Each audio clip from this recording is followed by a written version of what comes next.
Hello students, how are you? Welcome to SVS English classes.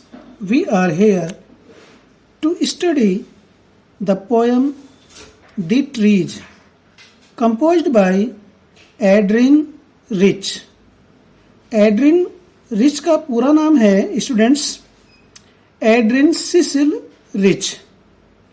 ये short में है Adrian rich. तो Adrian rich या एड्रिन सिसिल रिच के द्वारा कंपोज की गई पोयम द ट्रीज की हिंदी है पेड़. एड्रिन रिच अमेरिका में बाल्टीमोर में पैदा हुई. वह एक पोएट के साथ साथ एसेइस्ट भी थी.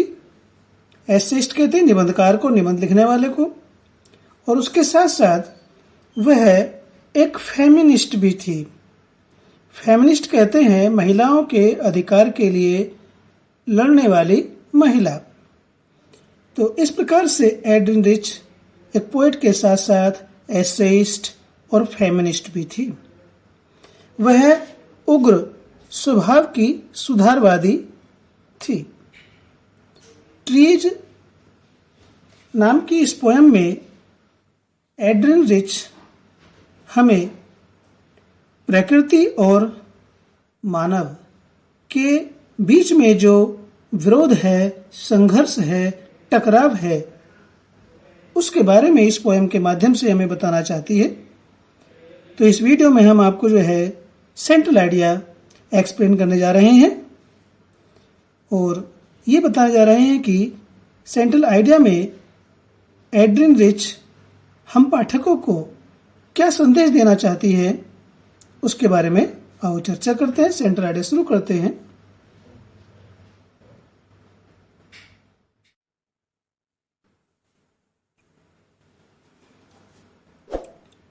Central idea of the poem.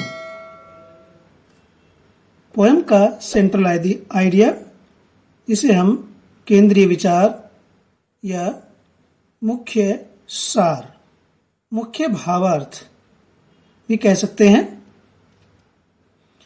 In this poem the poet Adrian rich shows the conflict between man and nature.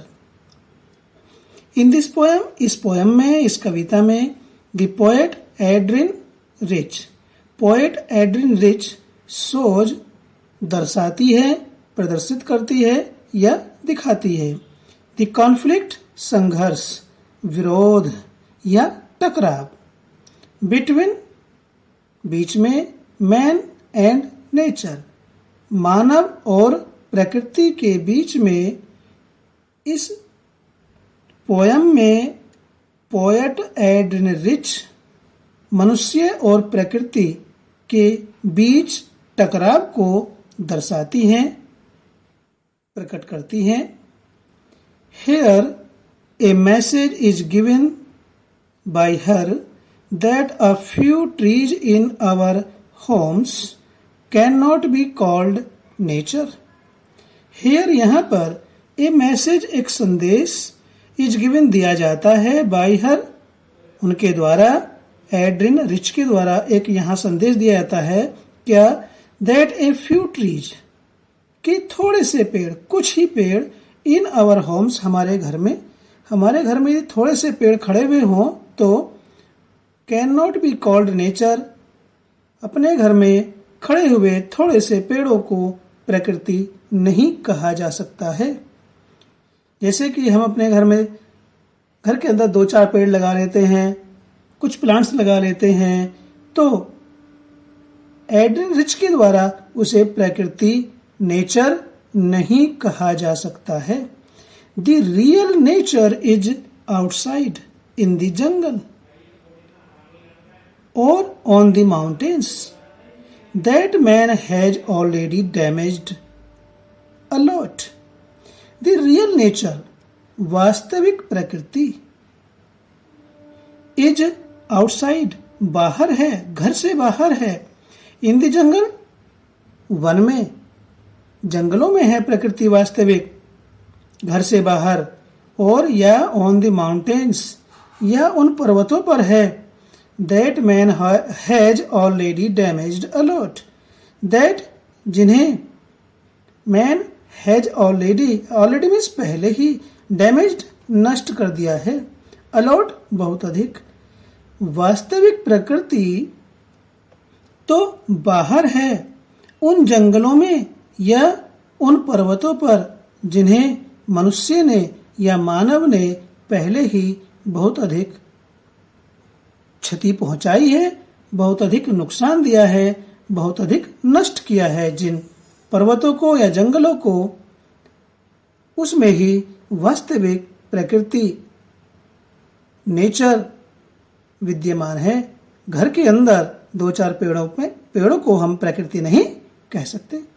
तो मनुष्य ने इस प्रकृति को, जंगलों को, पर्वतों को कैसे डैमेज किया है, ये हम आपको थोड़ा सा यहाँ बताना चाहते हैं। देखिए, तेजी से औद्योगिकरण हो रहा है, तेजी से शहरों में बस्तीकरण हो रहा है, लोग बस रहे हैं।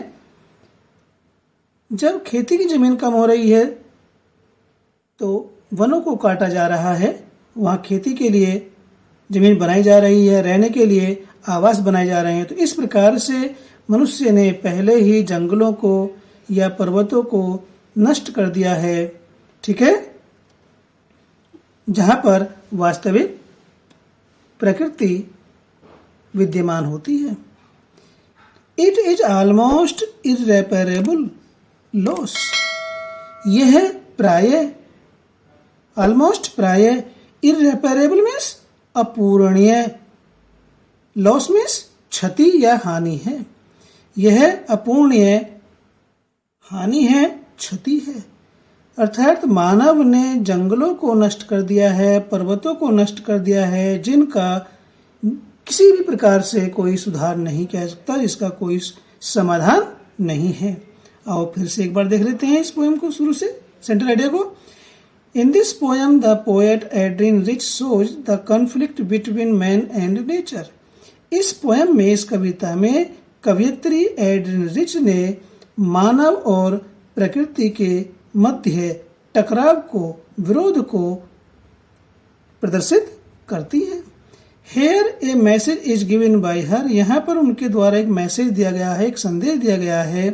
That a few trees in our homes, कि हमारे घरों में थोड़े से पेड़, कुछ ही पेड़, can not be called nature, प्रकृति नहीं कही जा सकती है। उसे हम प्रकृति नहीं कह सकते, नेचर नहीं कह सकते यदि हमारे घर में 2-4 पेड़ खड़े हुए हैं तो।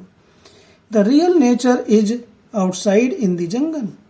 वास्तविक प्रकृति तो बाहर जंगलों में उन जंगलों में होती है, और ऑन द माउंटेन्स, या उन पर्वतों पर होती है। That man has already damaged a lot, जिन्हें मानव ने, मनुष्य ने पहले ही बहुत अधिक नुकसान पहुंचाया है, या जिन्हें मानव ने पहले ही नष्ट कर दिया है। It is almost irreparable loss. यह प्राय एक अपूरणीय हानि है। अपूरणीय हानि हमने थोड़ी देर पहले ही बताया था आपको कि एक ऐसी हानि जिसकी पूर्ति नहीं की जा सकती है। यह प्राय एक ऐसी हानि है, वनों की या पर्वतों की एक ऐसी हानि है जिसको ठीक नहीं किया जा सकता है, जिसकी पूर्ति नहीं की जा सकती है। तो ये था द ट्रीज नाम की पोएम का सेंट्रल आइडिया। अच्छा लगा तो लाइक कीजिए, चैनल पर पहली बार आए तो चैनल को सब्सक्राइब कीजिए ताकि इसी प्रकार की वीडियोज का नोटिफिकेशन आपको मिलता रहे। अपने दोस्तों को शेयर कीजिए ताकि वो भी अपनी स्टडी आपकी तरह कर सकें। फिर मिलते हैं एक नई वीडियो के साथ। Till then take care, bye.